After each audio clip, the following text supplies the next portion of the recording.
வணக்கம். என் பேர் கோகுல். நான் தஞ்சாவூர் மாவட்டம் பட்டுக்கோட்டையிலேருந்து வரேன். ஸோ இது வந்து நான் ஒரு 4வது வருஷமாக இந்த புக் ஃபேருக்கு வரேன், சென்னை புக் ஃபேர். ஸோ என்கிட்டேருந்து ஒரு சில சஜஷன்ஸ் கேட்டிருக்காங்க, அதுக்கு நான் சொல்கிற புத்தகம். ஃபஸ்ட்டு புக் வந்து நான் சஜஸ்ட் பண்ணுறது வந்து தொலைந்து போன சிறிய அளவிலான கருப்பு நிற பைபிள் அப்படின்னு ஒரு ஷார்ட் ஸ்டோரி கலெக்ஷன். சாதனா எழுதினது. ஒரு 6-7 சிறுகதைகள் இருக்கும். சிறுகதைகள் படிக்க பிடிக்கும் அப்படிங்கிறவங்க கண்டிப்பாக இந்த புக்கை ட்ரை பண்ணி பார்க்கலாம். எல்லா கதைகளுமே தரமான கதைகளாக இருக்கும். அதுக்கடுத்து நாவல்ஸ் அப்படின்னு வரும்போது கார்த்திக் பாலசுப்ரமணியன் எழுதின நட்சத்திரவாசிகள் அப்படிங்கிற நாவலை சொல்லுவேன்.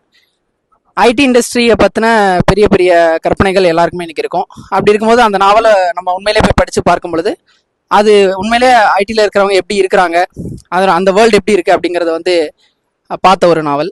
அடுத்ததாக பாலு எழுதின சொனாட்டா அப்படிங்கிற நாவலை சொல்லலாம். அந்த நாவலுடைய சிறப்பு என்ன அப்படின்னா, ஒரு யங்ஸ்டர், ஒரு 20-25 வயசில் உள்ளவங்க கண்டிப்பாக படிக்கும்போது ரிலேட் பண்ணிக்கக்கூடிய ஒரு நாவலாக அது இருக்கும். ஒரு இன்னைக்கு இருக்கக்கூடிய ஆண்கள், யங்ஸ்டர்ஸை குறிப்பாக ஆண்களுக்கு என்ன மாதிரியான அடிக்ஷன் இருக்குது, அதுலேருந்து அந்த கதாநாயகன் எப்படி வந்து மீண்டு வர்றான், ஸோ இன்னைக்கு இருக்க யங்ஸ்டர்ஸனுடைய வேர்ல்டு என்னவா இருக்குது அப்படிங்கிறத பற்றி ரொம்ப டீப்பாக அனலைஸ் பண்ண ஒரு நாவல்.